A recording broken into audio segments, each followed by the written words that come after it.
2021 সালে Xiaomi তাদের logo নতুন করে রিব্র্যান্ডিং করে জাস্ট স্কয়ার শেপটার একটা রাউন্ড করে দেয়। আর এটা করছিল জাপানের একজন ডিজাইনার যার নাম মেবি হচ্ছে কেনিয়া হারা।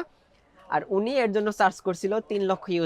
সো আজকে সারাদিনে সোশ্যাল মিডিয়ায় বাংলা লিংকের নতুন যে রিব্র্যান্ডিং বা নতুন যে লোগো নিয়ে মানুষ যে পরিমাণ সমালোচনা করলো, বাংলা লিংকের এই রিব্র্যান্ডিং এর জিনিসটা দেখার পরে আমার মাথায় যে খালি এই জিনিসটাই ঘটতেছিল যে শাওমি এইটা করছিল জাস্ট এইটুকুর জন্য এত আলোচনা সমালোচনা। শাওমির ওই যে লোগো ডিজাইন হয়েছিল এটা নিয়ে কিন্তু পুরো বিশ্বব্যাপী মানে অনেক আর কি বলে সমালোচনা হয়েছিল যে এডিটররা বলতেছে জাস্ট একটু রাউন্ড করে মেরে দিচ্ছে, ও সেই একটা ডিজাইন আর এর জন্য এত পরিমাণে চার্জ। আমার কাছে যেটা মনে হয়, যদিও আমি মার্কেটিং এর তেমন কিছু বুঝি না, but is everything all about marketing. এখন সময়ের সাথে সাথে নতুন রিব্র্যান্ডিং দরকার, সবকিছুই দরকার, মার্কেটিং স্ট্র্যাটেজি থেকে এই সবকিছুই দরকার, কিন্তু জিনিসটা আপনি কতটা করলেন সেটা হচ্ছে ফ্যাক্টর থেকেও এই জিনিসটা নিয়ে আপনার কতটা আলোচনা বা সমালোচনা হবে বর্তমান সোশ্যাল মিডিয়ার যুগে, এটা হচ্ছে সব থেকে গুরুত্বপূর্ণ একটা জিনিস। আমি ব্যক্তিগতভাবে একটা গ্রামীণ সিম চালাই, সেই অনেক আগে কিনছি ওইটাই। সো আমার কাছে বাংলালিংক সিম মানে ওরকম কখনো ব্যবহার করা হয় নাই দেখা। সো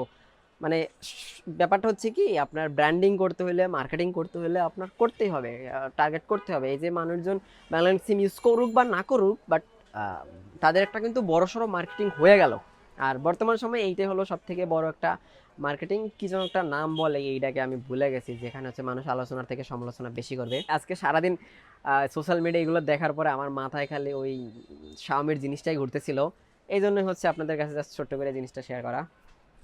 আচ্ছা, এই বাংলা লিংকের লোগো ডিজাইনের জন্য কত টাকা চার্জ করলো? এটা পাবলিশড কেন হয় না ভাই? শাওমিটা তো পাবলিক হয়ে গেছিল খুব ইজিলি, বাংলাদেশে এইসব জিনিস কেন পাবলিশড হয় না? 300 টাকা হইতে পারে।